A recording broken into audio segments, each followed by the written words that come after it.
लोग कहते हैं कि हिजाब सिर्फ जो है इस्लाम में है, मुसलमानों के साथ है, लेकिन क्या बाइबल और कुरान की तरह ऋग्वेद की ऋचा 8.33.19 में हिजाब का उल्लेख है? ऐसा कहा जाता है। एक सवाल आया था ये कि हमारे यहाँ भी हिजाब का उल्लेख किया गया है। कोई हिजाब का उल्लेख और नहीं ये ऋग्वेद में है, 8वां मंडल 33वां सूक्त, ऋचा 19-20। गलत है, ये गलत है। पहली बात तो 19 ऋचा है, 20 तो ऋचा ही नहीं है।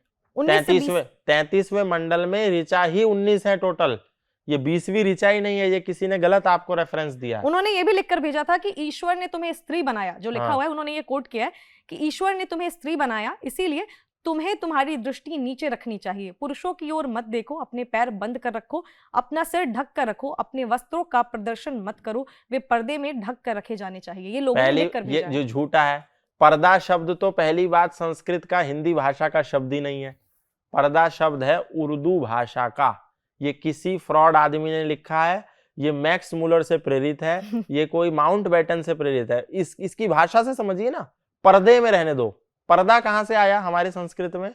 पर्दा हिंदी का शब्द नहीं है, ये कोई उस मानसिकता से प्रेरित है जिसने कुरान पढ़ी होगी, उसने ये भाष्य किया है। गलत है ये, और ऐसा कहीं नहीं है, ये मिसकॉन्सेप्शन है। ये मैक्स मुलर, जैसे मैक्स मुलर ने हमारे वेद का प्रदूषित अर्थ किया है, उसी से प्रेरित है। यानी कि ऋग्वेद में ऐसा कुछ भी नहीं है। मैं बता, दो बड़े प्रमाण दे दिए ना। पहला प्रमाण तो 19 ही ऋचा है, 20वीं ऋचा ही नहीं है। दूसरा प्रमाण की भाषा उर्दू है। जिस मंत्र का अर्थ उर्दू भाषा में लिखा है, इसका मतलब क्या है? वो पूरा गलत है वो। ठीक है, तो यानी जिसने भी ये सवाल लिखा था, उनकी ये जो भी आपने रिसर्च किया है, एक बार फिर से जाइए, क्रॉस चेक कीजिए। आपको अगर किसी ने बताया है तो ये बात गलत है, क्योंकि गौतम जी जो है वो वेदों का अध्ययन कर चुके हैं, इनको वेदों की जानकारी है, तो इसीलिए ये ऋग्वेद का कहीं भी ये जो है उन्होंने बोला कि 20वीं ऋचा तो है ही नहीं। और मैं इसका अर्थ आपको भेज दूंगा, जब आप इसको टेलीकास्ट करें तो वो अर्थ भी दिखाएं।